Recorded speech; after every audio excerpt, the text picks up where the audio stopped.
Olá, boa noite a todos.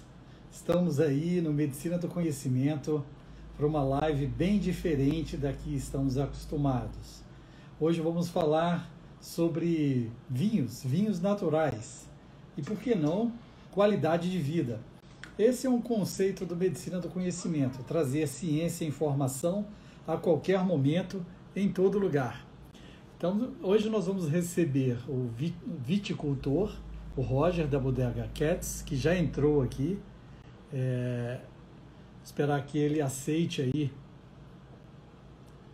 o nosso convite.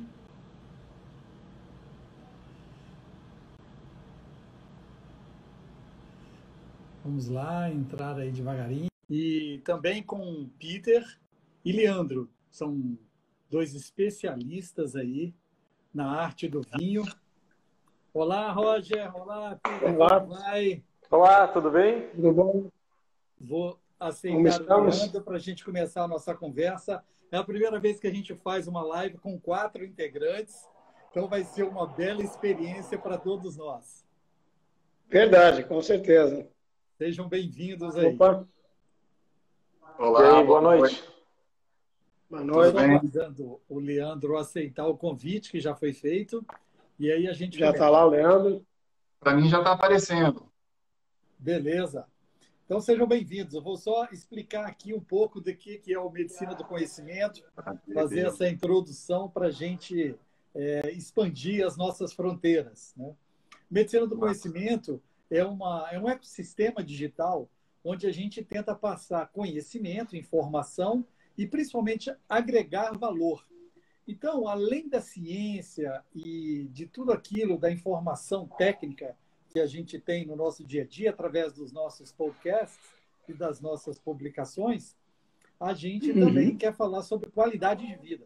E vinho tem tudo a ver com qualidade de vida. E fico feliz dos colegas terem aceito esse convite. E realmente vai ser uma live onde a gente vai fazer um pouquinho de cada coisa. Para começar, eu vou só convidar aqui novamente o Leandro. Essas lives com quatro são um pouco complicadas às vezes, né? Não, vai dar tudo certo. A gente Vai dar certo. vai Vamos nos fazendo aí a seu adaptando. tempo, né? Vamos Não lá. dá Eu para falar todo queria. mundo ao Aí, mesmo tempo. bem-vindo, Leandro. Verdade. Estamos juntos. Agora de Vila Velha e de Porto Alegre e da região dos vales de Vinhedos para o mundo. Eu queria que cada um se apresentasse aí, começar pelo o Peter, se apresentasse rapidamente para as pessoas se inteirarem aí quem somos nós. Bom, eu sou advogado e sou apaixonado por vinho há mais de 30 anos. Portanto, são 30 anos de janela.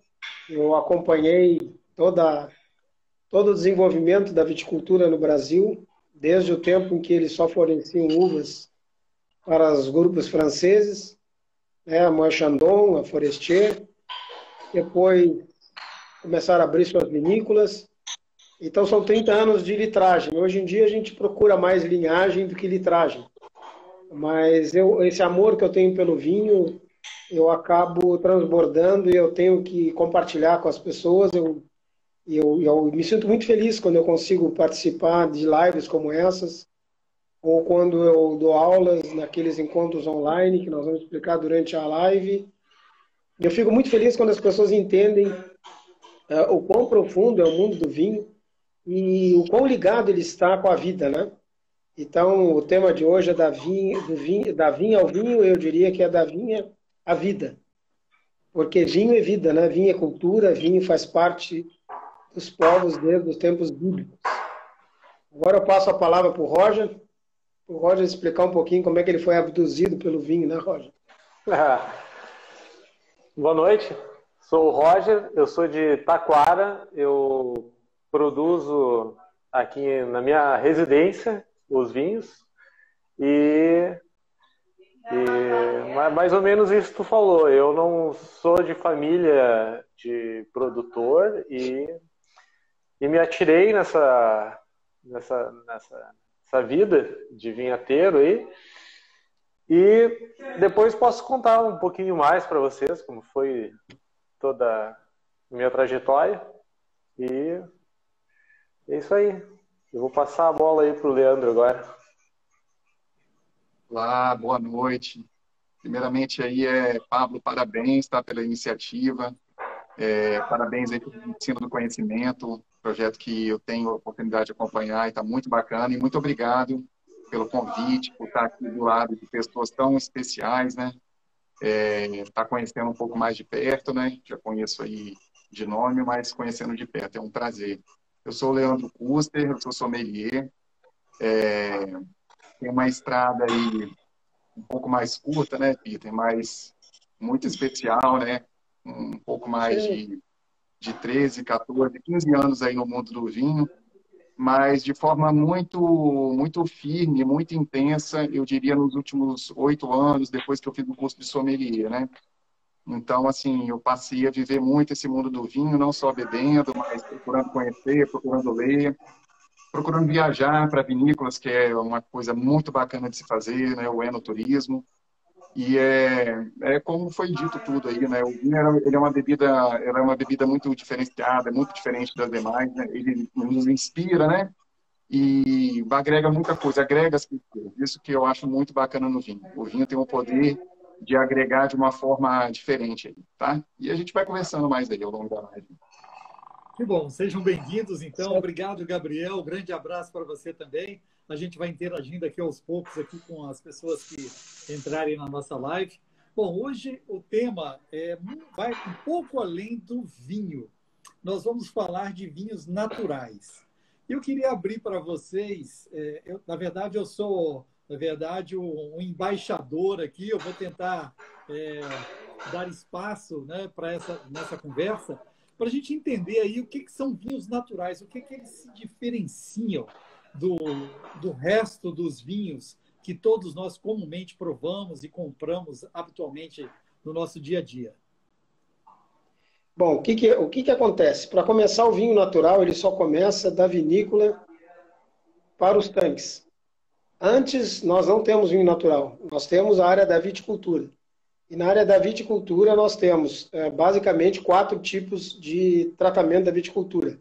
A viticultura normal, aliás, três tratamentos. A viticultura normal, a viticultura orgânica, que é aquela que não usa agrotóxicos, e a viticultura biodinâmica, que vem dentro daquela esteira dos ensinamentos do Rudolf Steiner no início do século passado, lá para 1924, quando perguntado a ele por que a terra cansava, não produzia tanto, ele então introduziu na agricultura a sua filosofia e os seus estudos filosóficos de antroposofia, portanto, ligando o homem à terra e criando um ciclo fechado. Então, uma fazenda seria um ciclo fechado entre homem, animal e terra. E ele, então, trabalhou todo esse conceito. Nós temos que lembrar que a Europa, normalmente, quem tem 20 ou 30 hectares de vinha é um mega latifundiário. Porque vamos imaginar que 1 hectare é um campo padrão FIFA de futebol. Então, quem tem 30 campos de futebol de viticultura é um agraciado. Principalmente nas regiões mais produtoras, que seriam as mais famosas, né? E claro que monocultura cansa. Então, são 3, 4, 5 gerações, são 100, 200 anos trabalhando em cima da mesma terra. E essa filosofia da biodinâmica veio modificar e veio revigorar todo esse processo. Bom, isso tudo entra dentro da vinícola como uva. Uva normal, de viticultura normal, viticultura biodinâmica ou viticultura orgânica. Toda a viticultura biodinâmica é orgânica, porque para ela ser biodinâmica, ela tem que passar pelo processo de conversão orgânico primeiro. Depois entra na vinícola. Bom, entrando na vinícola, antes do Louis Pasteur, que é de Arbois, que é daquela região do Jura, lá do leste francês, tudo era natural, porque não se tinha leveduras comerciais. O vinho entrava e sabiam-se, eu sempre brinco que a viticultura natural, a gente sabe quando começa a fermentação, mas não como termina, e nem quando termina. E eles perguntaram a Louis Pasteur, que era químico na época, filho de vinhateiro, como controlar aquele processo maluco todo, porque tinha vinhos que azedavam, tinha vinhos que não azedavam, tinha coisas que davam certo, outras não. E ele, através do seu estudo, ele criou todo o conceito de leveduras e todo o estudo das leveduras. A partir desse estudo, foram criados aí por 1930, 40, as leveduras liofilizadas, que são as leveduras comerciais. E hoje nós temos leveduras de vários estilos e várias maneiras de serem trabalhadas. Tem leveduras, por exemplo, da região de Champagne, para quem quer fazer espumantes aqui no Brasil. Tem leveduras da região de Portugal, para quem quer fazer com que os vinhos apareçam mais como Portugal. E essa levedura comercial meio que globalizou o vinho, né? E, além disso, existe toda uma intervenção humana dentro da vinícola. Então, as vinícolas, ou o vinho tido como comercial, é um vinho que tem muita correção química. Por exemplo, a uva chega com déficit de acidez, eles jogam ácido tartárico, que é o ácido da própria uva, levantando aquela acidez que a uva não tem. Começa uma correção humana. Portanto, começa a se diferenciar e a se distanciar do terroir. Terroir pode ser classificado como solo, clima, topografia e intervenção humana. O terroir é a expressão, a uva é a expressão do terroir. Eu brinco, o terroir é o senhor da vinha. Ele dá ao enólogo as tintas e o enólogo faz o quadro que bem imaginar. Agora, se eu, enólogo, começo a corrigir as cores que me deram, eu já não tenho um quadro tão clássico e um quadro que me represente aquela uva que me foi entregue. Portanto, os vinhateiros naturais, esse movimento surgiu aí pela década de 90 na França, onde eles não querem intervenção química, eles não querem nenhum tipo de intervenção química, nem o anidrido sulfuroso, que hoje é demonizado por todos, que é o sulfidro, né, o SO2. E, portanto, a viticultura natural, ela exige a menor intervenção possível do homem. Claro, há os radicais, que só fazem viticultura natural a partir de uvas biodinâmicas, e com zero intervenção. E há os nossos aqui no Brasil, que o Roger vai dar o seu depoimento depois, que eles quase que mendigam uvas, né, para poder fazer seus vinhos. Então, é difícil ele, além de pedir uvas de determinado produtor de qualidade, ainda quer uvas naturais ou biodinâmicas. É um sonho que nós não chegamos lá ainda, né? Mas o conceito de viticultura natural é dentro da vinícola, com a menor intervenção química possível. Portanto, as uvas vão para o tanque, as leveduras não são comerciais, são leveduras que estão no ambiente ou na própria uva. Lembrando só um exemplo, quando a gente chega numa feira no final de dia, no verão, a gente sente aquele cheiro de azedo. O que é aquilo? Aquilo são as frutas sofrendo com o calor e iniciando um processo fermentativo com as leveduras que estão nas suas cascas.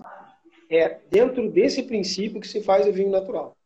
Inclusive, há vinícolas que não se mexe em nada, não se limpa, para que justamente se crie a cultura das leveduras do ambiente, para que expresse da melhor maneira possível aquele terroir. Perfeito. Podemos passar adiante. Agora o Roger pode dar um bom exemplo da sua experiência como viticultor e o porquê ele escolheu a viticultura natural.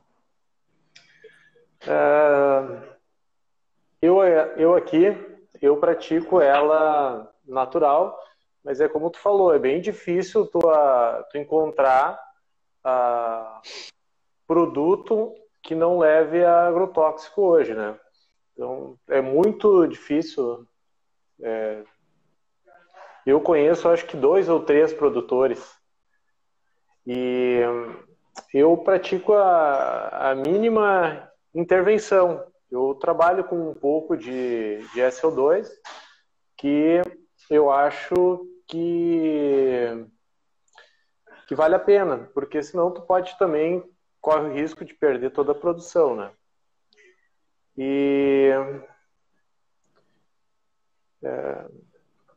esse ano passado foi um ano bem interessante, que as uvas estavam muito sadias. Esse ano já mudou um pouco. E é isso aí. Eu faço a minha produção, como eu falei há pouco, aqui em casa, né? Ela é de pequena escala. Os familiares ajudam, na maioria das vezes. E é isso aí. Eu acho que é muito interessante o que você falou. Quem visita seu Instagram, Roger, vê realmente o envolvimento aí dos amigos e da família na produção do vinho. Eu acho que esse é o toque diferente para um vinho natural ou de um produtor de garagem, que realmente bota além do terroir também a paixão. Mas eu queria que você falasse de onde vêm suas uvas, de qual região especificamente a gente está falando. Nós vamos provar, agora que vocês têm aí as garrafas, né? Ela é de André da Rocha. Ela é um pouquinho além ali do Grande Centro, que é Bento Gonçalves. Ela é um pouco adiante, ela pega o solo, é um pouquinho diferente também, é um pouco mais alto. E as duas garrafas que vocês têm aí é dessa região. O solo dela também, ele tem argila, mas ele tem com bastante areia também. Na volta tem plantações de soja, né? E ele se concentra nessa região, ele é um pouco diferente ali de dentro, né? Eu escolhi ele lá porque também vi as uvas, mas foi onde eu consegui pegá-las, são bem sadias. E esse ano eu diversifiquei, peguei de lá também, só que eu peguei só o Cabernet Franc, Marcelin e o Pinot que eu usei pro rosé. Daí esse ano eu peguei a Gamay, que vem de Pinheiro Machado, que é de uma região mais central. O Pinot Tinto que eu fiz, ele veio de Encruzilhada do Sul. E também tem uma uva branca, que esse ano eu fiz pela primeira vez, não tinha vinificado com branco. Então, daí é a uva Peverella, que ela vem de Bento Gonçalves. Perfeito. Aqui a gente tem a intervenção da Guia Brasileira em Nova York, falou que também existem vinhos lá em Nova York, elas têm vinícolas lá. Isso é o interessante da globalização, né, Leandro? Quando anteriormente, a gente falava de vinhos do Velho Mundo, do Novo Mundo, e no Brasil concentravam-se em poucos pontos. Hoje a gente tem a felicidade também, o Leandro caiu aqui, vou tentar botá-lo novamente. Temos a felicidade de termos vinícolas espalhados por algumas partes do Brasil, antes inimagináveis para mim, né? Isso é muito interessante. O grande pulo do gato foi a poda invertida, né? Que engana a videira e faz com que ela tenha duas safras. Isso fez com que toda a região acima do Paraná conseguisse fazer viticultura de qualidade. Começou lá no Nordeste, no Paralelo 8, inimaginável há 20 anos atrás, e veio descendo. Hoje nós temos no Centro-Oeste, temos aí no Espírito Santo com o nosso glorioso Corbellini e seu Tabocas, mas todos eles pela inversão, pela poda invertida, que dá uma enganada na videira e faz com que ela entenda que ela tem que produzir de novo. Sim. Mesmo que não seja, digamos, a época oportuna para tanto, né? Além, é claro, de melhorias tecnológicas, né, o Pablo? Que nós temos hoje condições tecnológicas fantásticas, né? Coisa que quando nós vamos para Borgonha, vamos para regiões vinhateiras, a gente se assusta com aquelas vinícolas, mas é só isso aí. E o caso para que mais vocês querem? Ela já vem fermentando no tanque, eu só não posso estragar a uva. E eu só jogo ali e fico quieto. Essa é a questão do vinho natural também, não é só intervenção química. é intervenção humana, no sentido de controle de temperatura. Por exemplo, os vinhateiros de garagem, como o Roger e o Rubens, que está aqui nos ouvindo, eles usam até garrafas térmicas de PET com gelo para manter uma temperatura adequada para a fermentação. Quer dizer, é realmente artesanal o vinho, né? E eu fico eu fico muito feliz. Vou me meter aí. Isso Pode falar, isso. Roger. Na primeira vinificação, eu botava os PET de 2 litros congelado, eu botava dentro, limpava eles, passava álcool 70 e botava dentro da mastela, né? Para baixar a temperatura. E agora, esse ano que eu fiz reformas aqui, daí eu já estou com ar-condicionado, daí é bem mais fácil. Sim, mas por exemplo, essa garrafa de água substitui aquelas cintas que a gente vê naqueles grandes tanques de inox nas vinícolas. Sim. Aquelas cintas externas servem justamente para manter a temperatura. Principalmente nos brancos, que é complicado. Porque se sobe a temperatura, o vinho branco fermenta rápido e perde os aromas. E ele fica, então, um vinho sem nenhum tipo de aroma. O vinho branco é mais difícil de produzir no sentido artesanal do que o tinto. Ou estou errado, Roger? Sim, eu gosto bastante dos laranja, eu pessoalmente, né? Então eu fiz agora esse Peverella, eu deixei 7 dias ele em contato com a casca, mas sempre refrigerado em 19 graus. Exatamente, para poder manter o... Eu queria que o Roger falasse um pouco sobre a história da Bodega Katz, né? Que falasse de onde surgiu, por que esse amor ao vinho, por que a decisão de fazer um vinho em ambiente tão diferente do tradicional, diferente para nós consumidores, né? Na verdade, eu não sou sommelier, não sou viticultor, eu sou um bom consumidor. Então, fala um pouco para a gente, por favor. Sim.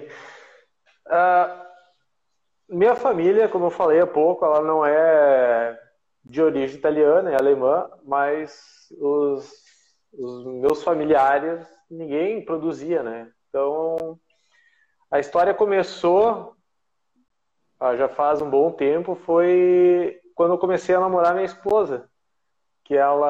Quando eu vim as primeiras vezes na casa do meu sogro, e ele gostava muito de vinho.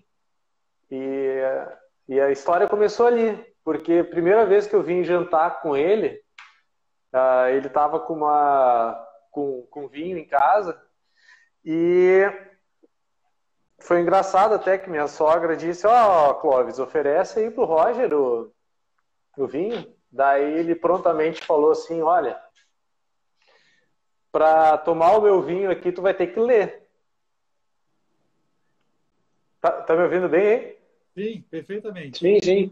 Daí eles, não tem assim, tu tem que vir para cá preparado, tu vai ter que ler e eu quero conversar sobre vinho, não adianta vir só tomar meu vinho aqui. Bom, daí tomei o vinho com ele, naquela noite mesmo ele me entregou um livro que eu tenho aí até hoje. Hoje minha esposa está lendo ele até, que é como é o nome? É Vinhos para Leigo. Não sei se vocês já leram ele. Eu já li. Tem uma capa amarela e preta, né? O que eu tenho aqui, ele é vinho, é uma capa vinho com preta. Bom, daí começou ali a minha história, né? Eu comecei a degustar vinho, ele foi bem incentivador nessa parte. Comecei a fazer turismo com enologia, né? Ia para as vinícolas. Bom, daí eu comecei com cerveja. Eu peguei e fui fazer um curso de cerveja. Eu e meu cunhado, a gente fez por 2 anos. E não consegui render naquilo lá. Eu pegava e entregava mais a produção para os amigos e não tomava. Daí o Rubem Kuntz começou nessa nessa história de fazer vinho aqui na região, eu pensei, bom, eu tenho o maquinário aqui da cerveja, eu vou tentar fazer ali. E conversei com ele mesmo, com o Rubem, ele uma data antes, e me aventurei. Eu fiquei... Foi o primeiro teste, eu fiz um Merlot, isso já vai fazer 5 anos, e daí eu comecei, assim começou a minha história com vinho. E foi essa brincadeira da minha vida, e hoje eu estou aqui conversando com vocês. Legal. E esse ano vai dar uma produção de 3.000 garrafas. Poxa, tá bom demais, velho. Para quem começou realmente com o espírito e a alma do negócio, você já está em ascensão, né? Exatamente. Bom, a gente tem planos aí agora para o futuro, então tem que ir para um lugar maior. A garagem já não comporta mais, né, tio? É brincadeira. E vocês sabem que muitos... Oi, fala. Queria que você falasse aí um pouco sobre isso, sobre esse desafio, né, do empreendedorismo, da viticultura dentro da sua história, dentro do seu conhecimento. Olha, o que eu posso dizer a vocês? Hoje o vinho nacional já enfrentou mais dificuldades, já enfrentou mais preconceitos. Hoje eu até brinco que existe um preconceito ao contrário, de quem não toma vinho nacional. As pessoas até veem, mas não toma vinho nacional por quê? Eu digo, olha, porque é mais caro, porque eu não quero, porque eu não gosto. E isso é bacana, porque acabou que o vinho nacional hoje já tem o seu espaço, digamos assim, no comércio natural, né? Como eu falei a vocês, a viticultura nacional ela era muito dependente das multinacionais francesas que vieram para cá na década de 80. Começou com a Martini Rossi, junto a produzir seu Asti. Depois veio a Cinzano, depois vieram fazer vermutes, depois vieram os franceses e descobriram que a Serra Gaúcha é um dos grandes terroirs para espumante, porque a uva ela é perfeitamente madura, de dentro para fora, mantendo uma acidez alta. Porque a uva, para o espumante, precisa de uma acidez alta para poder enfrentar uma segunda fermentação. Acabou que isso levou dinheiro para a Serra Gaúcha. Aqueles produtores que antes faziam suas vinhas particulares acabaram erradicando muitos dos vinhos das uvas que os vênetros trouxeram, que são os nossos imigrantes italianos, meio que andaram sumindo com as bonardas e com as barberas, e acabou que eles botaram as francesas, principalmente para a produção do espumante. Bom, com a saída dos franceses daqui, no final da década de 90, ficou só a Chandon, eles então começaram a produzir os seus vinhos. Então hoje, Laduga, Miolo, nomes conhecidos, ficaram, digamos assim, chefes do negócio e donos do negócio. E temos uma escola de enólogos, que produz mais enólogos do que o mercado consegue absorver. O que é que fizeram esses jovens enólogos? Eles acabaram encontrando o caminho da diversificação. E era, então, uvas diferentes, maneiras de produzir a uva diferente, vinhos amarelos, uvas esquecidas, uvas resgatadas, como a Teróldego, como a Barbera e como a Lagrange.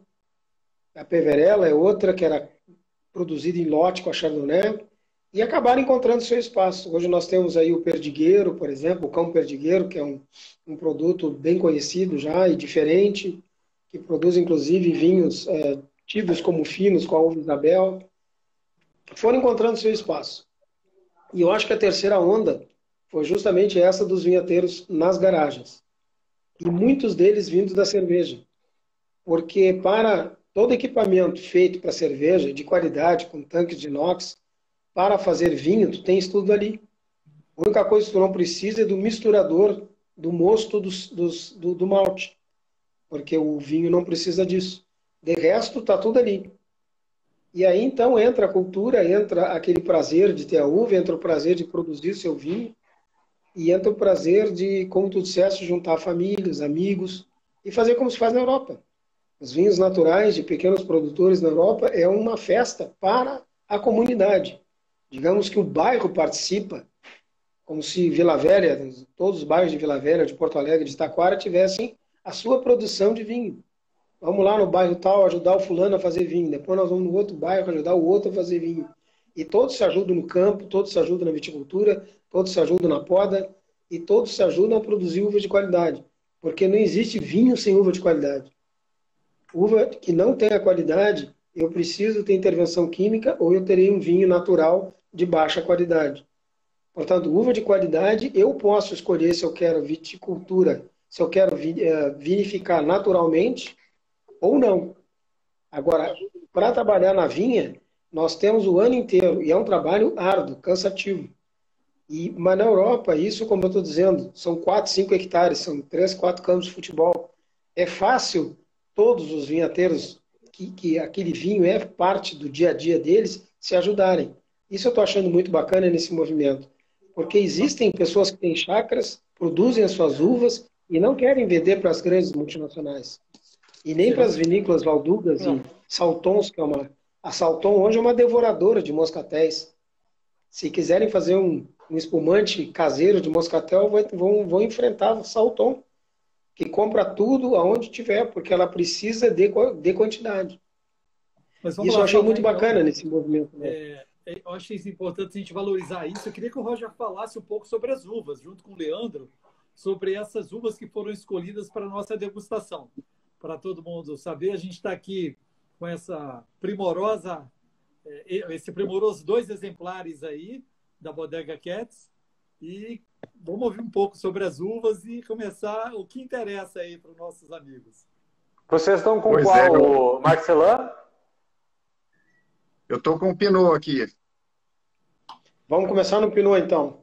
Pode ser o Pinot, pode ser. Eu acabou caindo muito aí, deu problema aqui no meu telefone, eu vou tentar participar aqui um pouquinho aqui, consegui ouvir aqui no notebook, eu estou ao mesmo tempo aqui o que vocês passaram aí, muito interessante, e assim, né, o bacana é, hoje eu estava conversando com um produtor, falando exatamente dessa live, né, ele não é do país não, ele é de Portugal, e falando sobre esse tema, né, e aí ele me fez algumas perguntas sobre essa questão de vinho natural, né? Ele trabalha com outro processo, né? A gente sabe que a gente tem, né, várias formas, como já foi falado no início aí.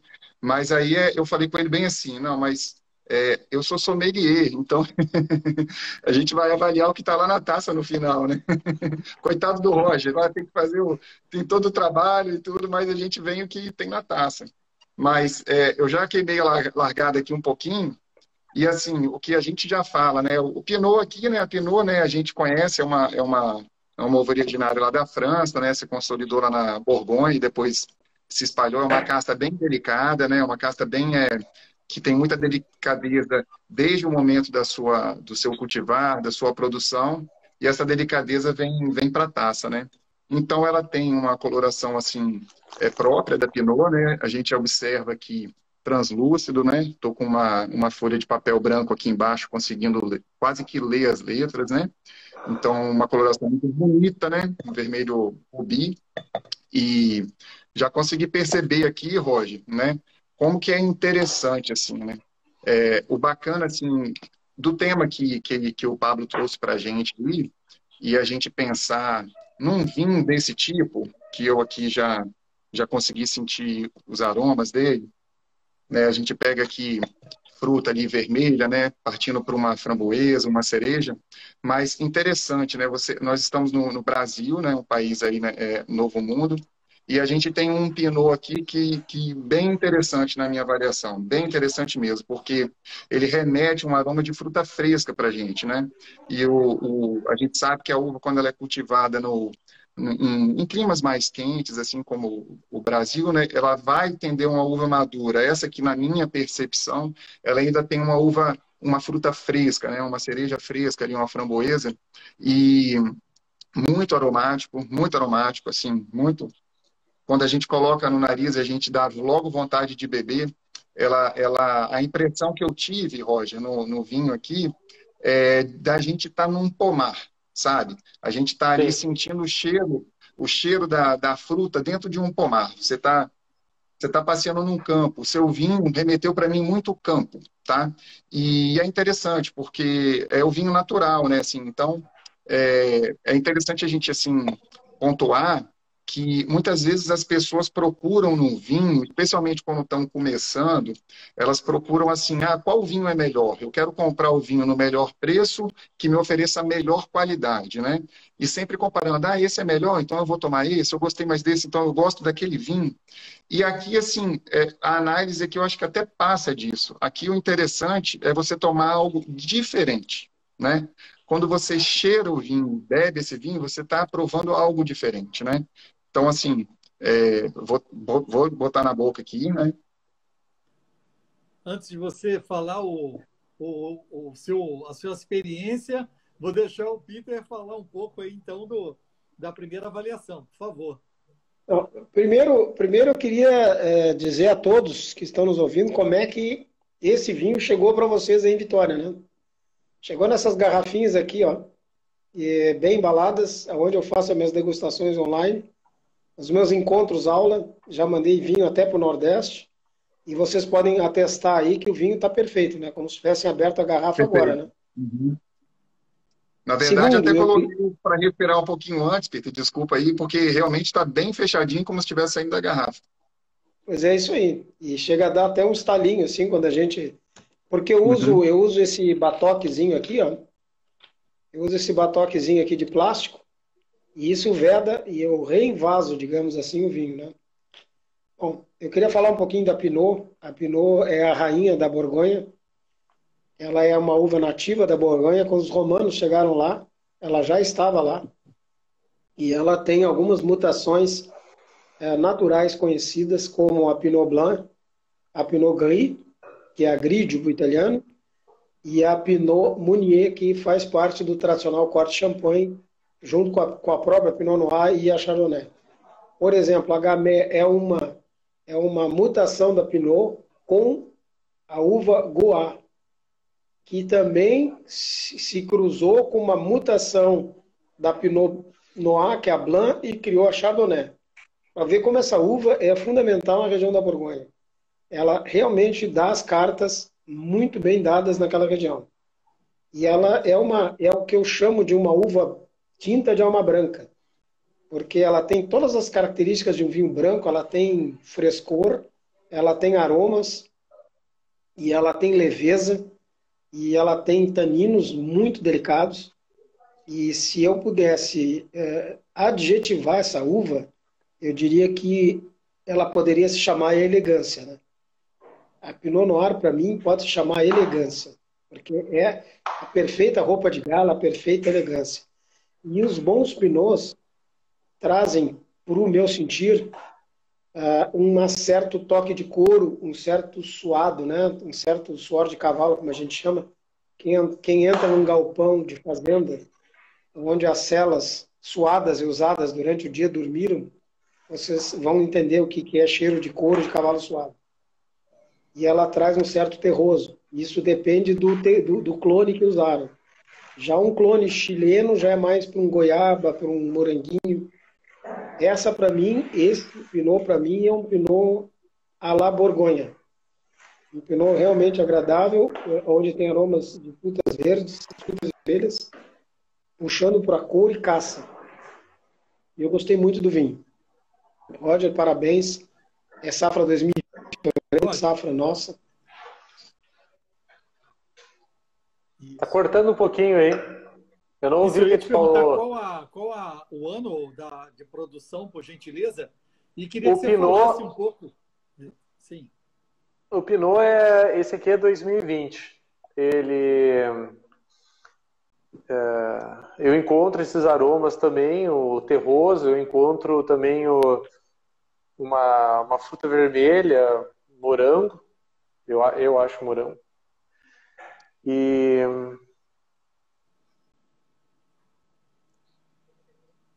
E esse toquezinho de caça, né? Esse toquezinho suado de cavalo, de couro, isso é muito importante nos bons pinôs, que eu acho, pelo menos.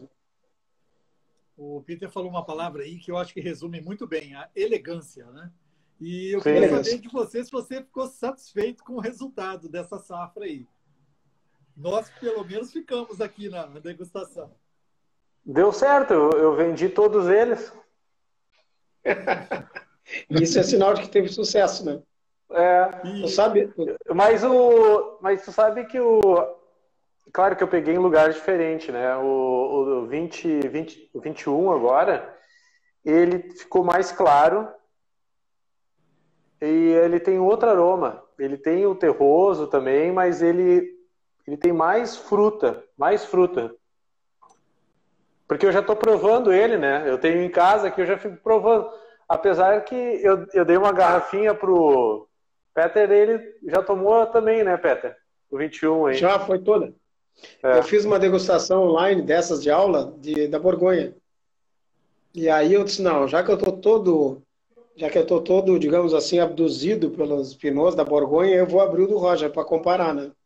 E olha, não desanimou. Não desanimou. Claro, a gente vê que existe um degrau bem grande, não pelo trabalho dele, mas sim pela qualidade da uva. Mas digamos assim que ela está na mesma estrada. Um pouquinho mais atrás, mas na mesma estrada. Não está no sentido oposto. E eu sempre ouvi... Oi? O Christian falou aqui que faltou vinho, porque, na verdade, Christian, isso está sendo a nossa primeira experiência aqui, mas a ideia realmente é fazermos degustações e, por que não, uma grande confraria online, né? Por todos os cantos do Brasil, né? Esse é o grande objetivo, que a gente cria vários temas. Hoje, por exemplo, eu passei todo dia trabalhando sobre um dos aspectos do terroir que as pessoas pouco levam em conta, que é o solo. Muito se fala de clima, muito se fala de encosta, muito se fala de topografia do vinhedo, se é virado para o sol ou não é, sol nascente ou poente, mas pouco se fala do solo. E eu passei o dia inteiro hoje afundado em ardósia, xisto, marga, calcário, o grande mar que existia numa bacia que começava, e nem eu sabia, fui aprendendo, a gente vai estudando, vai aprendendo. E esse mar, ele começa na encosta oeste da Côte d'Or. A Côte d'Or, que é o charme da Borgonha, é uma elevação que tem na Borgonha de 20 quilômetros. Para o lado leste, onde estão plantados todos os grandes vinhedos que vocês conhecem, os nomes, desde de Sachon-Montrachet, Alex Corton e por aí vai. E por outro lado, esse morro cai para o lado oeste, e é onde nascem os rios Obo, Ione e o Sena, que vai sair lá em Paris. Pois esses rios espalharam todo um solo de calcário, que é facilmente dissolvido em água, por uma bacia que forma toda a região da Côte d'Or, toda a região da Borgonha, Chablis, o leste, o extremo leste do Loire, alguma coisa de Champagne, que é puro calcário. Então, todos esses estudos, e por que eu estou dizendo tudo isso? Porque eu quero fazer uma degustação online só de vinhos de 5 diferentes solos.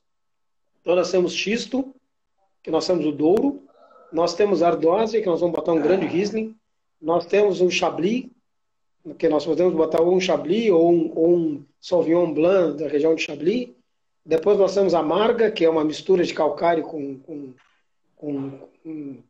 argila. Depois nós temos solos argilosos, que é o lado direito de Bordeaux. O que eu quero dizer é que a gente pode brincar com vinho e ao mesmo tempo viajar pelos mapas e pela história do vinho, né?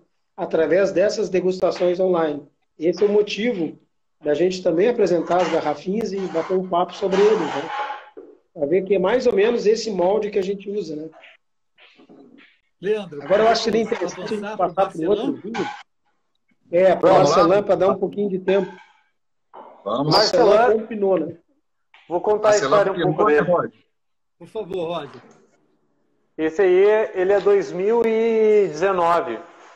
Ele era um vinho mais duro, por isso que eu fiz um corte com Pinot, tá?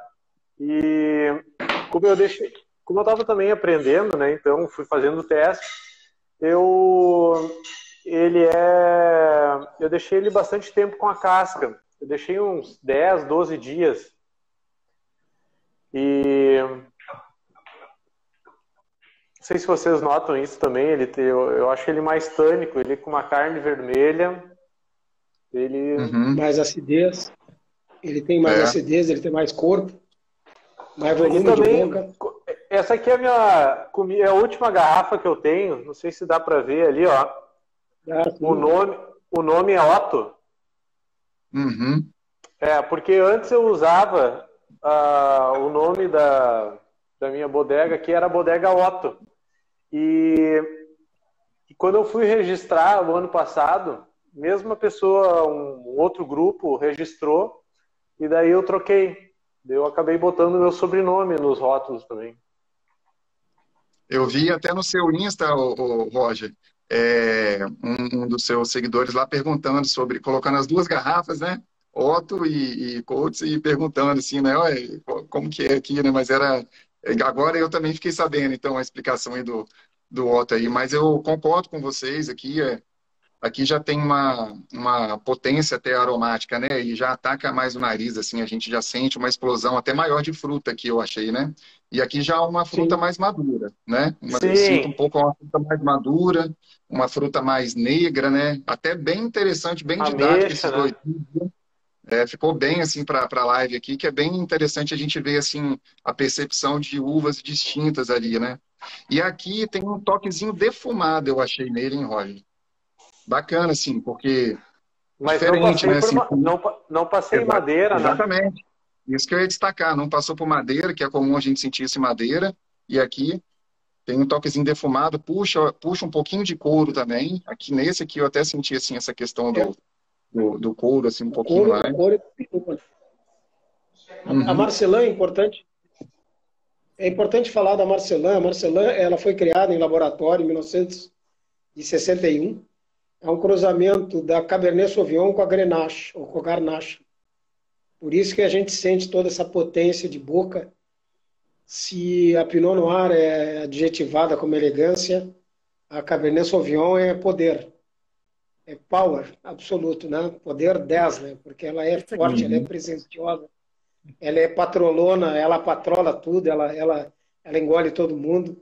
E a Grenache dá esse toquezinho mais aromático, para não ficar aquela pirazina e aquela força que tem a Cabernet, né? Digamos, a pirazina da Cabernet é onde ela não se desenvolve bem. Porque quando a Cabernet se desenvolve, o ciclo, porque ela tem um ciclo longo, né? A Cabernet ela é colhida em março, aqui no Rio Grande do Sul, no Chile até quase passando março. Então é uma tinta de ciclo longo.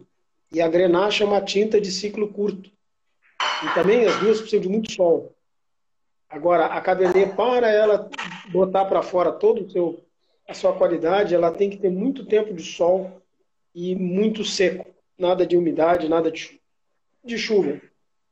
Então ficou uma combinação feliz. Eu acho que a Pinot trouxe um pouco mais de frescor, porque senão esse vinho, como o Roger mesmo falou, ele ficou muito tempo em contato com as cascas e com o mosto. Eu acho que se ele não tivesse posto o Pinot, ficaria mais um taná, assim, né? Um estilo mais pesadão, né? Achei muito gostoso também. E achei a acidez dele muito boa, hoje, tá? Muito boa, indica aí que é um vinho que vai para frente, né? A gente pode... Difícil é guardar, né, na garrafa, né? Difícil é deixar ele lá na garrafa preta. Mas ele vai... Tem maturidade. O Pablo tem maturidade para guardar a garrafa, eu não tenho. Não, eu faço questão. Por isso que eu compro sempre 2 garrafas. Compra 2. E a outra... Uma ele prova e a outra ele guarda. Tá certo. Na verdade, essa aqui é um vinho de tiozão, né, Roger? O outro é uma senhorita e esse é um tiozão. Sim. Exatamente isso. Esse vai enfrentar o churrasco do Roger agora, quarta-feira. Esse enfrenta um pernil de ovelha, um entrecô. Esse é um vinho musculoso. Agora o 21, te cortei aí, Petro, desculpa. O 21 eu consegui fazer ele mais delicado, tá? E sim.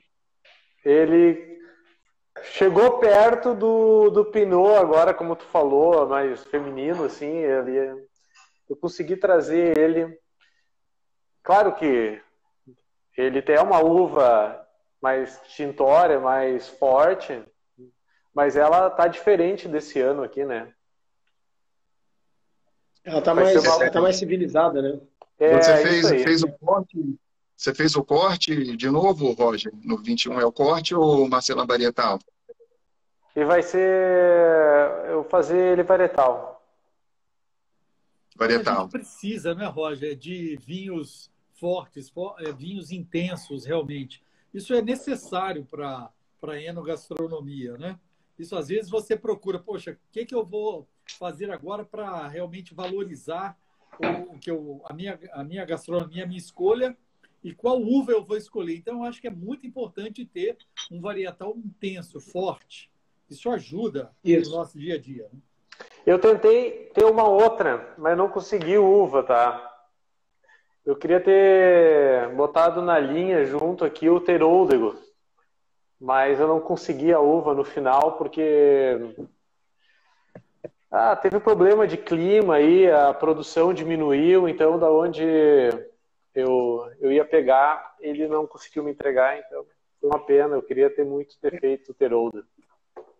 A Teroldego é uma uva do Piemonte e muito suscetível a doenças de umidade, a doenças climáticas, né? A Teroldego, quando nós temos um clima quente, ensolarado e seco, que é o clima do norte da Itália, no verão, verões curtos, ensolarados e secos, porque já estamos subindo os Alpes, né? A Teroldego explode em alegria, né? Aqui a grande região do Teroldego é a Campanha Gaúcha. Mas ela é uma uva muito sensível ao clima, por isso que não se produz comercialmente com tanta frequência a Teroldego. Mas vocês são os heróis, né? Porque vocês fazem vinhos maravilhosos e de uvas que você tem que buscar e disputar com os grandes predadores, né? E não é fácil. Realmente não é fácil. E só vou te cortar aí um pouquinho. Sim. Tem uma coisa interessante no vinho natural que a gente fala isso aqui. Ontem mesmo eu estava falando com a minha esposa. A gente consegue sentir o verdadeiro gosto da uva, né? Porque não tem química. Então, Isso. é a expressão verdadeira da uva está aqui. Né? Uhum. É isso que eu tento passar, né? E a expressão da qualidade do vinhateiro. Que se o vinhateiro erra, ele não tem como corrigir. Tá, tem isso também. O vinho acertou, ele é bom. O vinho errou, ele errou. É como um cozinheiro que não pode botar um tempero mágico ali para dar uma mascarada no final, né? Aquele café que é mal colhido, que é verde, o que eles fazem? Eles fazem uma torra forte. Todo defeito se vai. Se eu estiver fazendo um vinho que não está muito agradável, eu jogo dentro de uma barrica. Ou largo o chip de madeira. O chip, o tanino da madeira, a tudo resolve. E assim vão os temperos também, né? Então, quando o vinhateiro faz o vinho natural, além dele, como esse que eu vou fazer agora, sobre os terroirs e os solos, eu tenho que fazer de vinhos naturais. Porque é a única maneira que eu tenho de entender como é que aquele solo passa para a uva as suas características. Como é que eu vou fazer isso com vinho comercial? Se o cara vai e corrige e larga uma goma para tirar a acidez, ou bota ácido tartárico para levantar a acidez, aquele solo mineral ou não mineral se foi embora, né? Então, aos poucos, a gente vai aprendendo. E uma grande qualidade do vinho natural que não dá dor de cabeça. A gente, claro que o álcool em excesso faz mal, mas a gente não se sente mal por tanto produto químico que larga dentro do vinho. E tem isso também, né, Pablo? Temos 5 minutos, Pablo. Que é a questão da live também, né? Saúde. Tem pouca química nesses vinhos naturais, né? É isso que eu digo. É isso que eu digo, é para saúde. Isso aí eu acho que é o grande diferencial e o cuidado com a natureza, não é, Roger?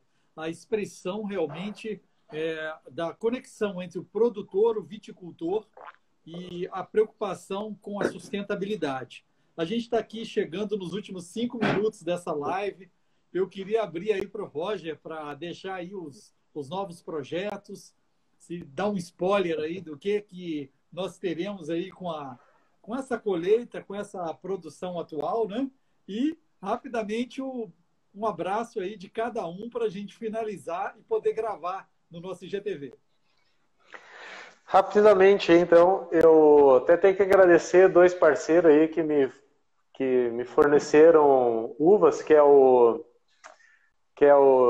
James, que me ajudaram, né, com as questões de uva e me ajuda até hoje. Tem o Penzo também, que são produtores de vinhos naturais também. E esse ano acabei falando, né? Eu vou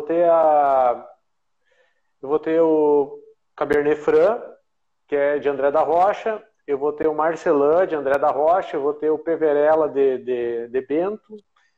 Eu vou ter o Pinot Noir de Encruzilhada do Sul e um Gamay de Pinheiro Machado.